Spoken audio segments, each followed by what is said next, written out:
السلام علیکم ناظرین۔ آصف زرداری جعلی وصیت نامے سے پارٹی کے چیئرمین بنے۔ نواز لیگ ہماری محسن ہے، انہیں کبھی مایوس مت کرنا۔ آصف زرداری کی بلاول بھٹو کو ہدایت۔ نواز شریف نے آصف زرداری اور بلاول بھٹو کو پارٹی سربراہ بنایا، بہت بڑا انکشاف ہو گیا۔ پاکستان میں سیاسی جماعتوں کا المیہ یہ ہے کہ یہ خود کو سیاسی جماعتوں میں تبدیل کرنے کی بجائے ایک موروثی سیاست کا مرکز بن چکی ہیں، یعنی سیاسی جماعتوں کی اکثریت ایک ہی خاندان کے گرد گھومتی ہے۔ پیپلز پارٹی آج تک بھٹو خاندان سے باہر نہیں نکل پائی۔ وہ یہ بات قبول کرنے کے لیے تیار نہیں کہ پارٹی کا کوئی فرد اس جماعت کی قیادت کے لیے خود کو پیش کرے۔ ذوالفقار علی بھٹو کے بعد نصرت بھٹو اور اس کے بعد بے نظیر بھٹو اس کی روح رواں رہیں۔ بدقسمتی سے بے نظیر بھٹو زرداری کو دار فانی سے کوچ کر گئیں اور اس طرح پارٹی عملاً بھٹو خاندان سے محروم ہو گئی۔ اس کے بعد پارٹی پہ زرداریوں نے اپنا تسلط جمانا شروع کیا۔ ناظرین، بے نظیر بھٹو کے اس دنیا سے جانے کے بعد پاکستان پیپلز پارٹی کی قیادت مخدوم امین فہیم کو سونپی جانی تھی،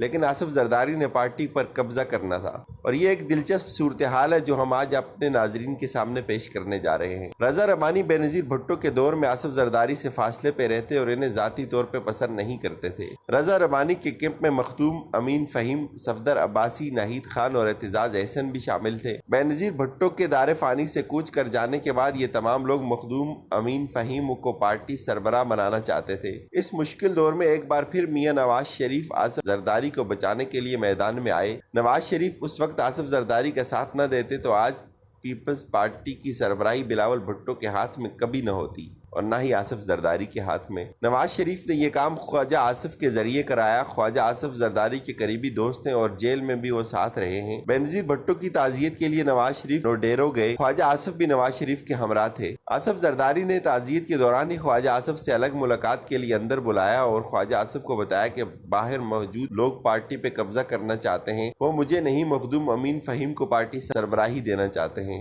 یہ تمام لوگ بی بی کی کرسی پر قبضہ کرنا چاہتے ہیں، تو مجھے ان سے بچا لو۔ مخدوم فہیم پارٹی کے مضبوط امیدوار تھے۔ تمام سینئر رہنما ان کی حمایت میں موجود تھے۔ ایسے حالات میں آصف زرداری کے لیے انہیں ہٹانا آسان نہیں تھا۔ آصف زرداری یہ کام خود کرنے کے بجائے میاں نواز شریف کے ذریعے کرانا چاہتے تھے، اور میاں نواز شریف خواجہ آصف کے ذریعے۔ خواجہ آصف نے نواز شریف آصف زرداری کی ملاقات کا اہتمام کروایا۔ مخدوم امین فہیم کا پتہ کاٹنے کا فیصلہ ہو گیا۔ اسی رات خواجہ آصف نے ٹی وی پر اعلان کر دیا، مخدوم امین فہیم مسلم لیگ نون کے لیے قابل قبول نہیں ہے۔ اعلان نے آصف زرداری کے لیے راستہ صاف اور امین فہیم کی امیدوں پہ پانی پھیر دیا۔ اعلان کے بعد آصف زرداری نے خواجہ آصف کو کھانے پہ بلایا اور بلاول بھٹو کو مخاطب کر کے کہا، بیٹا خواجہ آصف تمہارے والد کے محسن ہیں، انہیں کبھی مایوس مت کرنا۔ ناظرین، صرف یہی نہیں، جب آصف زرداری کو معلوم ہوا کہ پارٹی سربراہی ان کے ہاتھ سے سرک رہی ہے اور پارٹی کی سینئر قیادت امین فہیم کو پارٹی سربراہ بنانا چاہتی ہے، آصف زرداری نے بے نظیر بھٹو کا ایک وصیت نامہ سامنے لایا جس کے مطابق میرے بعد